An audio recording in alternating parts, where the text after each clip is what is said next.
سلام، خوش اومدید به یه ویدیو دیگه. میخوایم مدل سازی قارچ رو بریم. خب من اینجا کیوب اینجا رو حذف میکنم، شیفت A رو میزنم و از قسمت میمش یه دونه سیرکل وارد صحنه میکنم. از اینجا ورتکس ها رو به 12 کاهش میدم. وارد فرانت ویو میشم. این رو میتونم یه خورده بزرگترش کنم. خب از اینجا وارد ادیت مود میشم و همونطور که قبلا هم گفته بودم برای مدل سازی از اکسترود کردن استفاده میکنم. این رو میزنم و از سمت محور زد به سمت بالا اکسترودش میکنم. یه خورده اسکیلش رو کم میکنم اینجا، اکسترود به سمت بالا.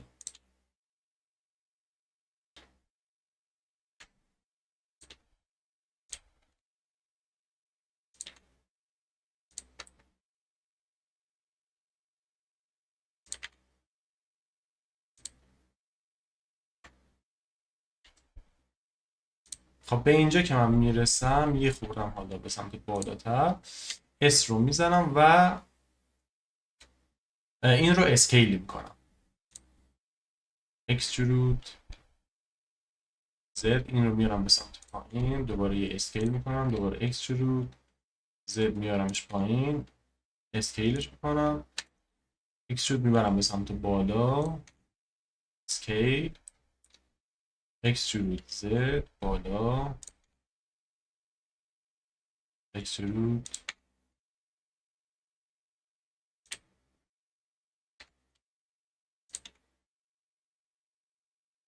و اف رو میزنم که اون قسمت بالا رو پر کنه. از قسمت پایین هم اینجا رو من آلت رو میگیرم و انتخابش میکنم و اف رو میزنم. حالا باید بهش ساب دیوایت بدیم.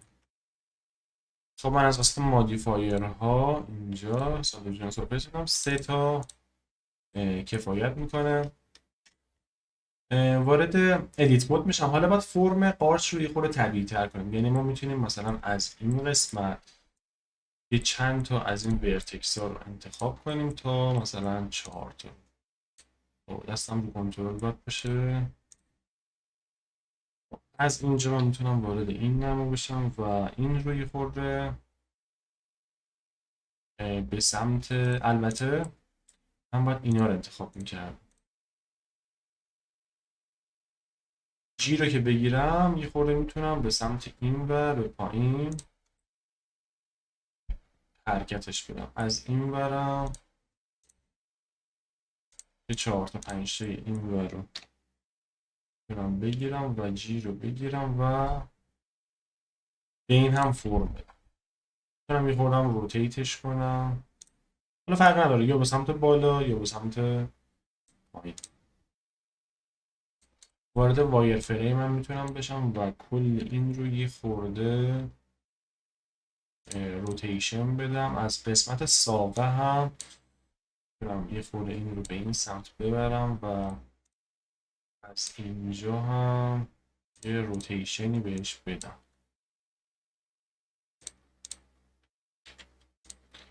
وارد سالیت میشم اینجا. از اینجا هم البته میتونم یه خورده این حالت رو داشته باشه. خب یه شید اسموس هم میدم. حالا بریم برای متریال تکسچر قارچ. خب من روی آبجکت من کلیک کنم، از قسمت متریال میتونم روی نیو متریال بزنم. وارد شیدینگ میشم. از اینجا من زد رو میزنم روی متریال هستیم. خب از اینجا من اول اصلا باید اون یووی مپ آبجکتمون رو اوکی کنیم. شیفت A رو میزنم و از اینجا ایمیج تکسچر رو وارد صحنه میکنم. از روی نیو من اینجا بلنک رو روی یووی گرید قرار میدم و اوکی رو میزنم. این رو به بیس کالر وصل میکنم، وارد یووی ادیتینگ میشم. از اینجا من کل آبجکت رو انتخاب کنم. همونطوری که می‌بینید این مپ یووی ما هستش. این رو باید درستش کنم. من اینجا روی متریال بزنم. ببینید اگه من اینجا یو رو بزنم و از بین اینا کیو پروجکشن یا سیلندر یا اسفیر هر کدوم رو بزنم فرق نمیکنه. روی هر کدوم که بزنم به ما یه مپی از یووی میده، ولی خب همونطور که میبینید ناقص هستش و نواحیش درست نیست. ما باید این نواحی رو مارکسیم کنیم، تعیینش کنیم. خب من کنترل زد میزنم اینجا. برای مارکسیم کردن مثلا توی نواحی خاصی که تا اون آبجکت رو قطع میکنه و وارد یه ناحیه دیگه میشه، مثلا به طور مثال من این ناحیه رو در نظر میگیرم و آلت رو نگه میدارم و کل اینجا رو انتخاب میکنم. یو رو میزنم و از اینجا مارکسین رو میزنم. همونطور که میبینید دیگه رنگ قرمزی به ما میده. حالا میتونم دوباره A رو بزنم و کل آبجکت رو انتخاب کنم، یو رو میزنم و از اینجا آن رپ رو میزنم. همونطور که میبینید یه شکل بهتری نسبت به قبل میده. حالا این بخش افقی بود، حالا عمودیش رو هم باید درست کنم. من روی یکی از این ساقه ها میزنم که تا این بالا با نگهداشتن کلید آلت که کلش انتخاب بشه. حالا یو رو میزنم و از اینجا هم مارکسین رو انتخاب میکنم که این ور هم داشته باشه. ای رو میزنم کلش انتخاب بشه، دوباره یو رو میزنم و آن رپ رو میزنم تا این قسمت رو هم داشته باشه. خب حالا من ای رو میزنم که کلش انتخاب بشه، بعد از این قسمت روی یووی میزنم، روی پاکستان میزنم، این باز میاد اون نواحی رو هم که ناقص هستش برای ما درست میکنه و همچنین اوریج اسلند اسکیل.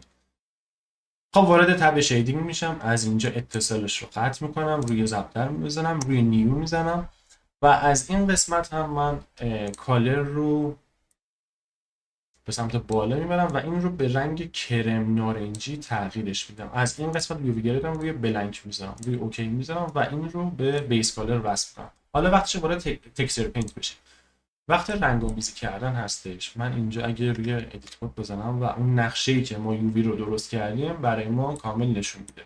از اینجا هم من وارد تکسچر پینت میشم تا این تنظیمات مربوط به تکسچر پینت رو برای ما بیاره.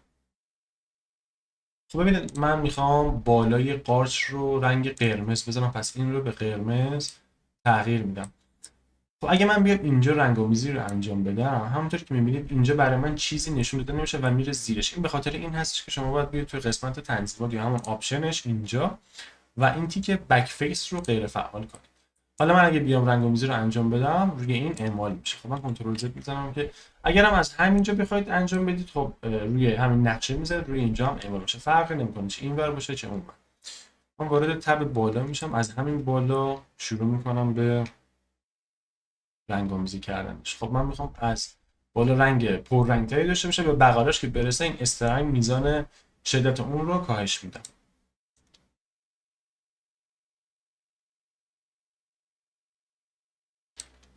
خب برای نواحی لبه ها هم ریدیوس میزان اندازه قلمو رو من میتونم کم کنم و بغلاش رو میتونم بکشم. یه خورده من این رو ببرم بالا که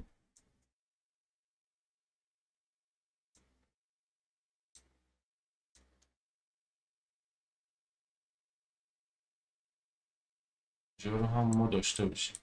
خب این تا اینجای کار.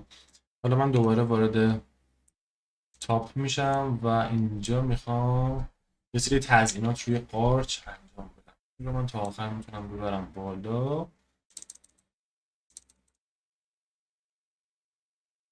یک نواخت قرار بشه. خب من در این اندازش رو کم و زیاد میکنم، یه جا بیشتر یه جا کمتر.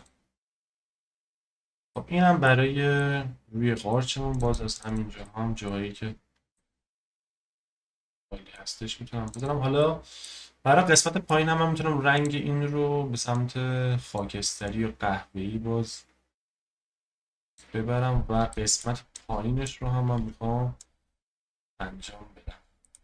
برای این قسمت خب این قسمت پایینش یه خورده رنگ‌آمیزی کردیم و اینا. برای این قسمتش هم من میتونم یه سری دونه خیلی ریز انجام بدم. شما وقت بیشتری دارید الان. خب یه فیلم آموزشی هست، شما میتونید خیلی بیشتر روش کار کنید. من همینجوری فعلا میزنم که انجام داده باشم و ببینید. این تا اینجای کار. اما میریم برای اینکه به قارچمون جزئیات بدیم یا بامپ یا همون نورمال مپ بهش بدیم. من میتونم وارد دوباره تب شیدینگ بشم. خب ببینید ما از اینجا دوباره میتونیم اینو میخوره بکشم بالا. از اینجا من دوباره شیفت ای رو میزنم، دوباره یه ایمیج تکسچر وارد صحنه میکنم. اینجا از روی نیو من این رو نیمش رو روی بامپ تغییر میدم و رنگ این رو هم میبرم به سمت خاکستری فعلا. روی اوکی میزنم و دوباره شیفت ای بامپ رو سرچ میکنم. بامپ رو میارم و کالر رو به هیت، نه به نورمال، به هیت وصل میکنم، نورمال رو به نورمال وصل میکنم.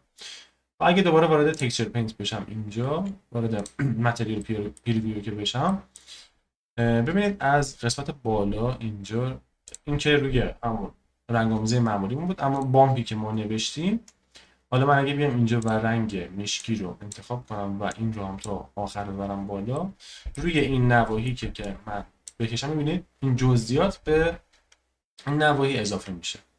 ما میتونیم خیلی راحت یه سری خطوط و چیزهای مختلفی روی این انجام بدیم. روی اینم که بکشم، اون خطوط و برجستگی رگه ها روش اعمال میشه.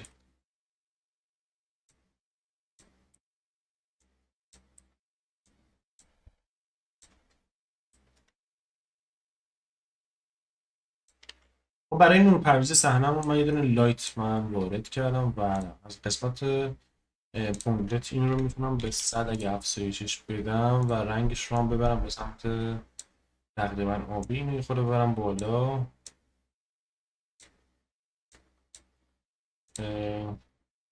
500 چطور؟ خب یه لایتی هم ما از بالا اگه بدیم، مقدار 1000 چجوری میشه؟ خب یه همچین نورپردازی هم بهش دادم و شما میتونید بعدا حالا چمن بذارید و اینا بهتر میتونید تزیینش کنید.